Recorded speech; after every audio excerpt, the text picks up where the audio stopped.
Como saber se um empreendimento deve ser atendido com ou sem uma subestação de entrada? Essa é uma das maiores dores de cabeça das consultoras no que diz respeito às instalações elétricas. Muito por conta do espaço que esses ambientes ocupam na arquitetura e também pelo custo de construção, instalação, operação e manutenção dos equipamentos que ficam lá dentro. Via de regra, principalmente em empreendimentos residenciais, é sempre um desafio confiado a nós desenvolver uma solução em que esse tipo de atendimento por subestação não seja considerado. É muito comum em análise de viabilidade as consultoras levantarem informações acerca do produto que pretendem ofertar ao mercado e se o mesmo possui um custo compatível com o orçamento disponibilizado para ele. Saber se será necessária uma subestação é uma resposta valiosa e muitas vezes decisiva para o consultor.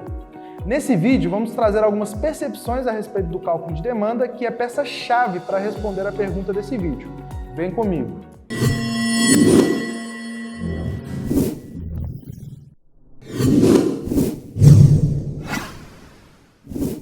Primeiro, vamos falar sobre o cálculo de demanda. Afinal, o que ele avalia de fato? Este cálculo tem por objetivo encontrar qual a quantidade de equipamentos que você consegue ligar simultaneamente em uma edificação, ou seja, ao mesmo tempo, sem que os disjuntores gerais desarmem. Esse valor é que vai definir o tipo de entrada da sua edificação e os dimensionamentos de cabos e proteções. Atualmente no Brasil não há uma orientação centralizada acerca disso. Assim, cada concessionário estabelece seus parâmetros mínimos e métodos de cálculo.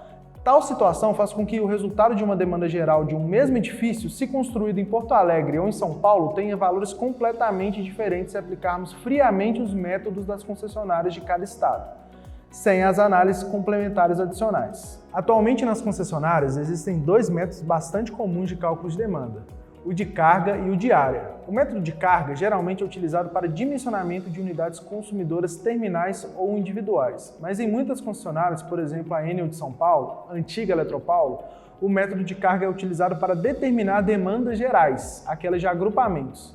Este método consiste em subdividir as cargas das edificações em tipos, que na maioria das vezes são iluminação, tomadas, ar-condicionado, fornos e fogões, aparelhos de aquecimento, os famosos chuveiros elétricos, motores. E para cada tipo, há uma tabela na norma da concessionária em que você aplicará um fator em função da quantidade de equipamentos ou valores de carga, dependendo da finalidade da edificação, residencial, lojas, escritórios, etc.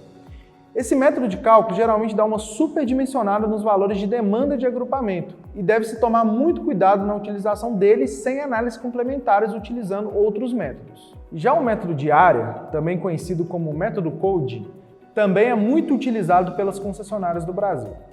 Este método geralmente só é aplicado em edificações residenciais e em agrupamentos gerais. O método consiste em avaliar a área da unidade residencial e a quantidade de unidades agrupadas naquele alimentador. Para cada área e para cada quantidade de unidades, tem-se um fator extraído de tabelas de concessionárias. Algumas concessionárias apenas multiplicam esses dois fatores e em outros é atribuído o fator do projetista, em que se pode aumentar o valor da demanda caso o projetista entenda que é oportuno fazer.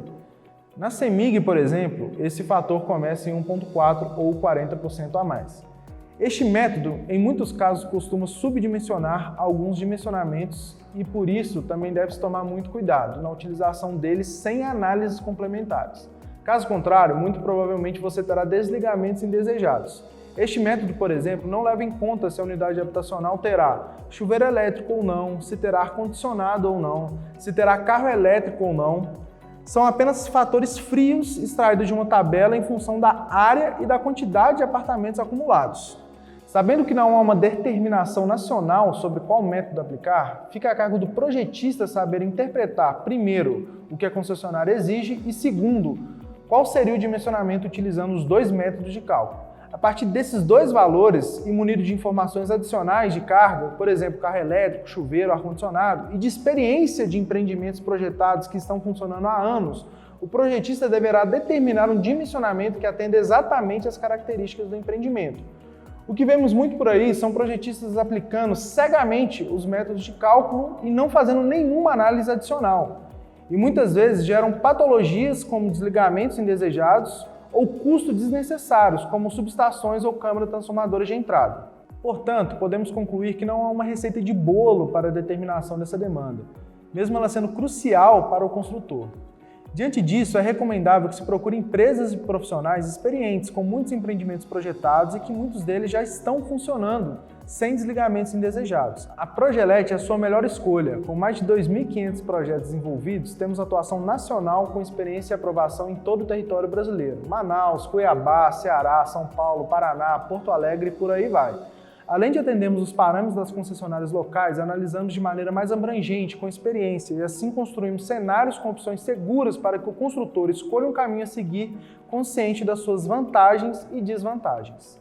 Gostou desse conteúdo? Possui dúvidas a respeito do tema? Fala pra gente no campo de comentários.